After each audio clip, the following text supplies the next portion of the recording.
sirbini malee yaadamuko maal maqaan nagabbarii. Ashama harka fuunee daawwattoota YouTube saakseen hundi keessan akkam jirtu nageenyi keessan badhaadhaa kan biyya keessaas kan biyya alaas akkasumas immoo kaabaaf kibba bahaaf dhiha ilmaan Oromoo hundi keessan nagaanaaf qabdu alhamdulillah nagaan kiyya yaada keessan irraan kan hafe egaa wow maaf yerumati sagalee balleeffattee jechuudha al tokkicha baatee kaatee waan tokko darbattee baddu sana dubbiin naa gala leencoo waan addunyaa akka kanatti raasu akkati qabattee dhufaa jirtu achumaan naa galee akkuma eegaa jirru kan eegaa jirruun ol arganne jechuudha leencoo dhugumaata akka maqaa kan keetii leencaa guyyaa muraasa taatus finfinnee keessa yeroo baqattummaa sana keessa wal arginee wajjiniin dabarsineeti jirra amalli kan kee haalli kan kee kabajnati aartiidhaaf qabdu akkasumas dandeettinati aartiidhaaf qabdu wow dubbii keenya irratti Vision Entertainment osoo hin galateeffatin yoomuyyuu biran darbu sababni isaas sirboottan afaan Oromoo dorgomtoota habashootaa caalchisee haala xiiqii keessa seeneeti jechuudha ummata Oromooti waan wal fakkaatu waan babbareedaasa hojjetaa jira hojjechuutti argamaa jira ogummaa ga'umsa qabuun akkasumas immoo daayirektii akka addaa ta'een kan hojjetaa jiru maal jedheen isiniif himsa keerograafoonnillee akka jarri isaan itti sirboottan afaan Oromoo sadarkaa guddina aartii afaan Oromoo kana itti deemsaa jiran otoon isin dinqisiifatin isin biran dabarfadhu jechuudha. Egaa akkuma beekamu kan Gadaa Hamdaa kaasnee yoo ilaalle jechuudha Gadaa Hamdaa ergaa gurguddaa of keessatti qaba kilipiiwwan akka ajaa'ibaatti waan dubbii keenya irratti kilipiiwwan amma hojjetamaa jiran kun jechuudha tu kan afaan Amaaraa ta'eeti guyyaa tokkotti view hedduudhaan deema jechuudha miiliyoonaan deema.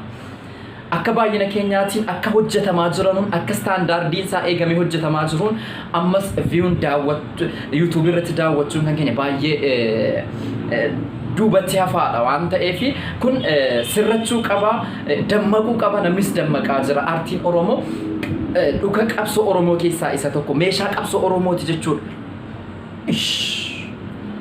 Egaa qabsoon Oromoo waa hedduudhaani qabsoo Oromoo keessatti immoo aartii muuziqaan immoo qooda shoora olaanaa taphataati jira jechuudha. Miidhama lammii kan keenyaa kan ittiin daqiiqaa 5 keessa kan hin gunne ergaa gurguddaa addunyaadhaaf ittiin dabarfamudha jechuudha.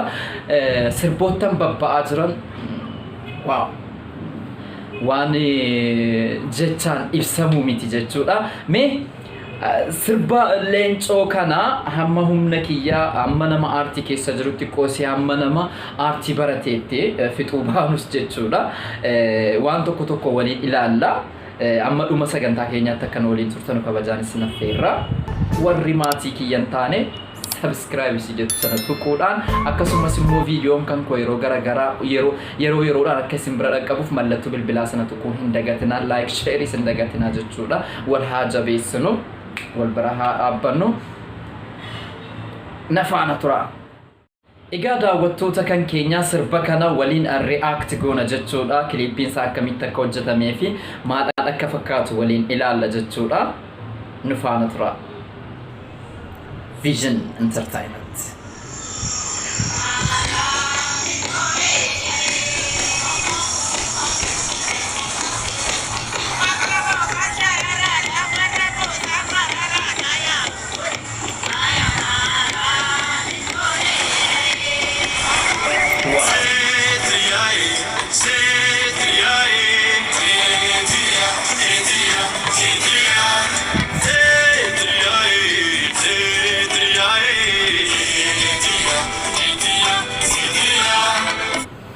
Asirratti maal hubanna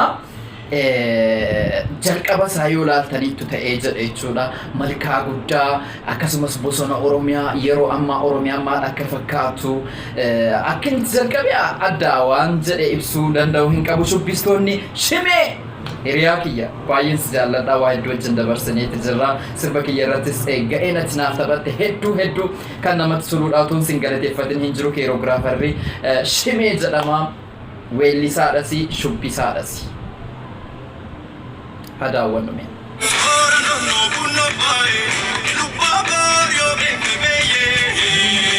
Wow.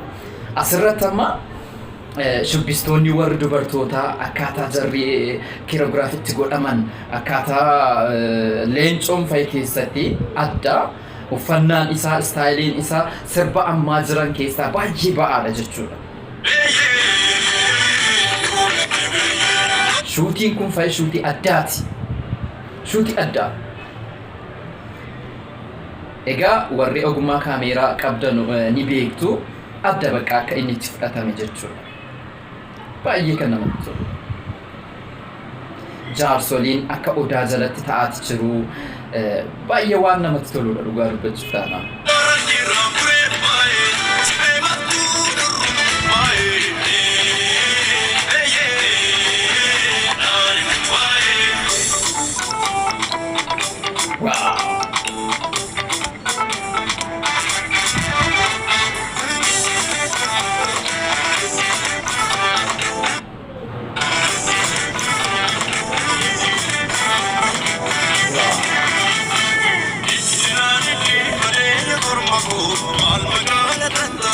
Sirbinan sirbi malee yaadamaku maal maqaan nagabbari.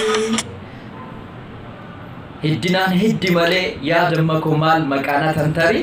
Sirbinan sirbi malee yaadamaku maal maqaan nagabbari. Walaloo inni itti fayyadamu yeedaloo inni itti fayyadamu sirbi kun sirba aadaa iluuti.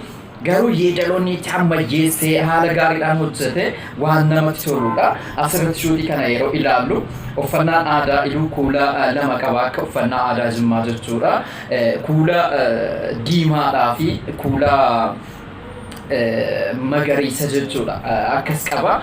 Dubbii keenya irratti uffannaa aadaa Jimmaa yeroo ibsinutti kuulli diimaanii yeroo kam kaawwatama yeroo qaba. Kuulli diimaa yeroo bunni diimatu kaawwatama. Kuulli magariisni immoo yeroo bunni reef gurraacha jechuudha. Osoo hin diimatiniin duratti kan inni uffatamu jechuudha. Aadaan iluutiif aadaan uffannaan aadaa Jimmaa wal fakkaachuudhaaf akkasumas uffannaan aadaa Maccaa Wallaggaa jechuudha. Akkasumas wal fakkaachuudhaaf kan inni deemu jechuudha. Amma fakkeenya ritimiin iluu abbaa borii fi ritimiin Wallaggaa baay'ee garaagarummaa hin qabu. Garuu akka ija ogummaatiinis haa ta'u akka aadaatti garaagarummaa ni qabaata. Kan Wallaggaa laphee kanarra yeroo meeqa akka rukutamuuf garuu adda baafadhe yoon beekuu dhiise garaagarummaa hedduu qaba jechuudha. Itti hafuuf.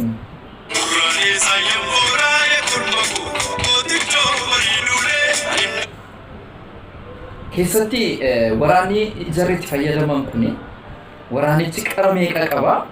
1 2 3 4 5 6 7 8 qara akkasii wayii qaba addatti bakka. Ibsituu wayiis qaba uffannaan leencoo kuni diimaadha. Magariisa diimaaf magariisni maal akka ta'e hundi keenya Oromoo ta'ee namni wallaalee hin jiru jechuudha.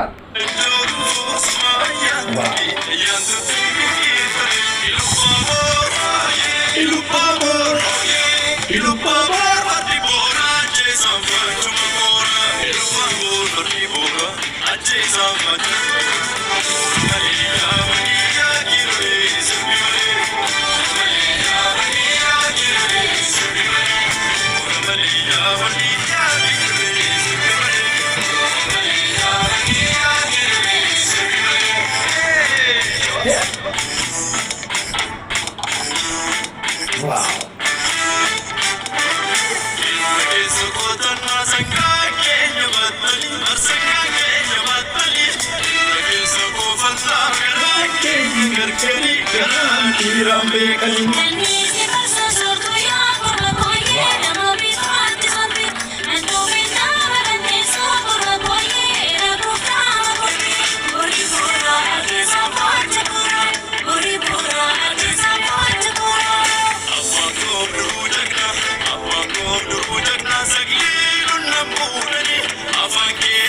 Lubna modal. Mata refer bicacu.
Adrenya Lentera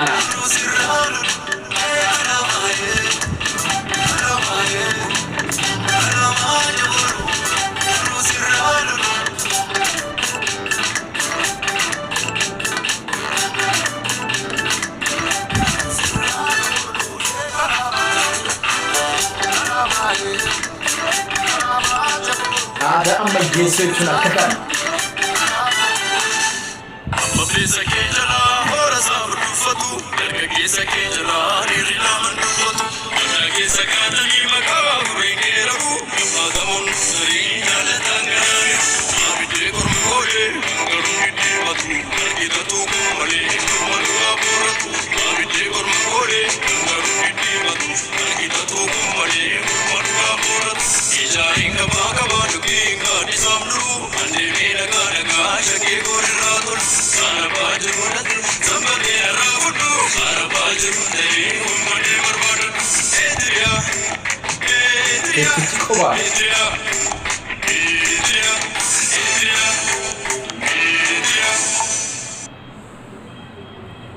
Leencoon waan jedhee akkanatti ibsuun qabu warri viizhin guddaa galatoomaa sirba bareedaa kana nama dandeettii addaa qabu kana haala addaatiin hojjettanii baasuu keessaniif sababni isaa wal argate jechuudha wal sime leencooniif kiliippiin isaas viizhin entertaayiment ammas guddaa galatoomaa baay'een isin jaalladha aartii oromoo keessatti wanta ati godhaa jirtu birraa gammadii dhugaa galata guddaa qabdu aartiin oromoo hanga ummata sanaati wajjiniin waliin madaalle ture kanaan hundura amma galata kan kee tarkaanfachaa jirra jechuudha guddachaa jirra jechuudha nu warri xiqqoo si warri goggoromti amma kan nuti ittiin dorgomuudhaa qabnu jara akka kanaati wajjin dorgomuudha qabna jechuudha nan sirba jechuun amma yeelloodha nu biratti haala kanaan jechuudha egaa sagantaan keenya kana fakkaata sirbi leencoo guyyaa lama keessatti miiliyoona galuu qaba waan daawwattaniif galatoomaa